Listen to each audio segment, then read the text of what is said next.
छात्रों, आज का वीडियो है क्लास 10 के सोशल साइंस से अर्थात सामाजिक विज्ञान से है और सामाजिक विज्ञान के हिस्ट्री से है और प्रश्न मात्र 2 है जो खास मैट्रिक परीक्षा के लिए है। पहला प्रश्न है, रॉलेट एक्ट से आप क्या समझते हैं, औद्योगिकरण से आप क्या समझते हैं। रॉलेट एक्ट जिसे काला कानून भी कहा जाता है, ये ऐसा कानून था कि बिना साक्ष्य के, बिना वारंट के आपको गिरफ्तार कर सकता था। ये अंग्रेज ने लागू किया था। तो रॉलेट एक्ट के बारे में हम लिखेंगे, बढ़ती हुई क्रांतिकारी घटनाओं एवं असंतोष को दबाने के लिए लॉर्ड चेम्सफोर्ड ने न्यायाधीश सिडनी के रॉलेट की अध्यक्षता में एक समिति की नियुक्ति की।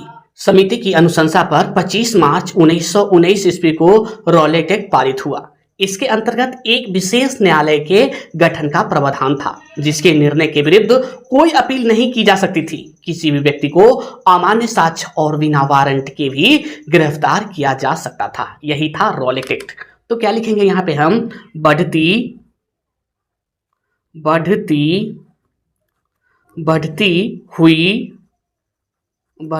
हुई क्रांतिकारी, यानी हमारे देश के जो क्रांतिकारी थे, घटनाओं एवं असंतोष को दबाने के लिए लॉर्ड चेम्सफोर्ड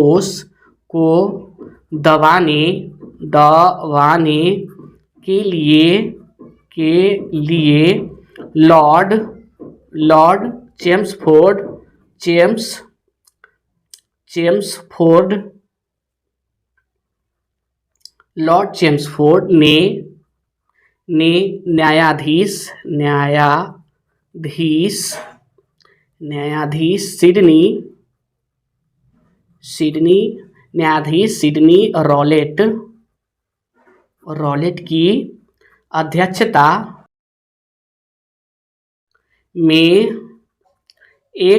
में एक समिति की नियुक्ति की। समिति की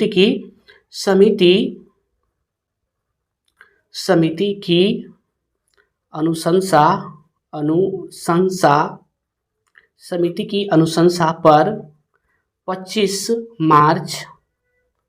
मार्च 1919 ईस्वी को रॉलेट एक्ट पारित हुआ।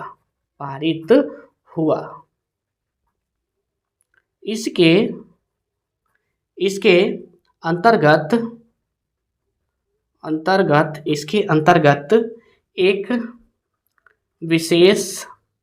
एक विशेष प्रकार के न्यायालय के गठन का प्रावधान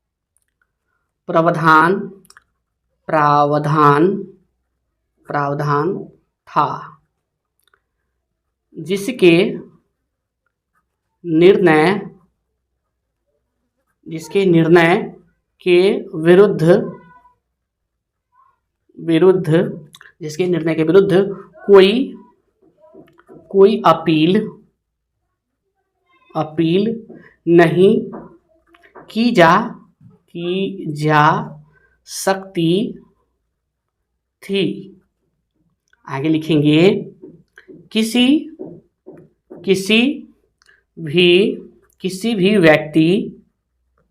किसी भी व्यक्ति को अमान्य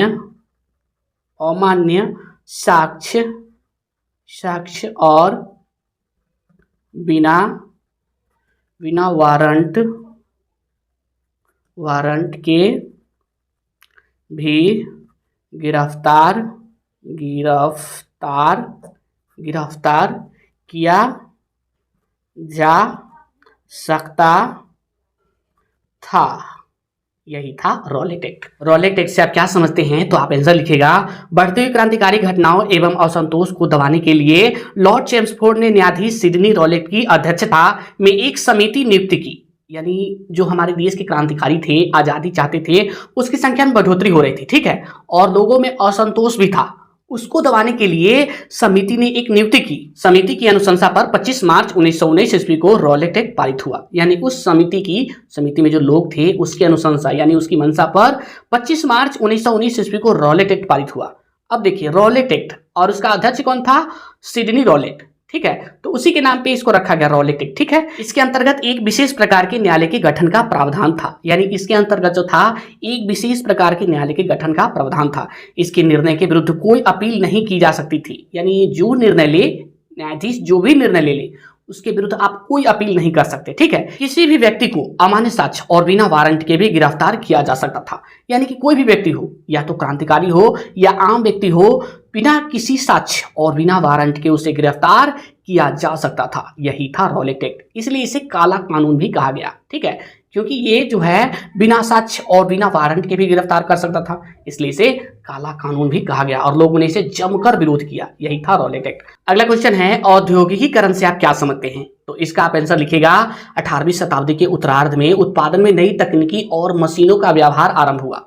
मानव श्रम के स्थान पर मशीन उत्पादन का काम करने लगी। उत्पादन की इस नई प्रक्रिया को औद्योगिकीकरण कहते हैं। क्या कहते हैं? औद्योगिकीकरण। ठीक है, तो यहाँ पे लिखेंगे हम आंसर में लिखेंगे आंसर 2 का उत्तर लिखिए यहाँ पे उत्तर 2 और लिखिए 18वीं शताब्दी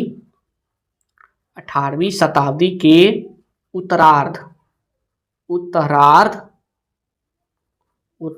में 18वीं शताब्दी के उत्तरार्ध में उत्पादन में नई तकनीक और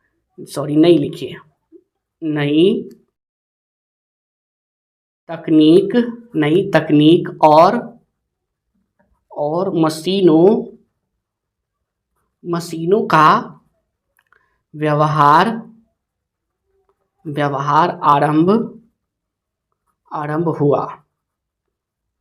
व्यवहार आरंभ हुआ। मानव श्रम के स्थान पर मशीन उत्पादन का काम करने लगी। उत्पादन की इस नई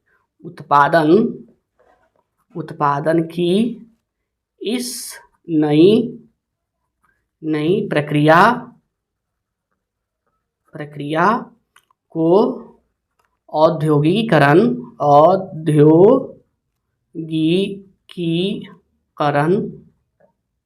कहते हैं।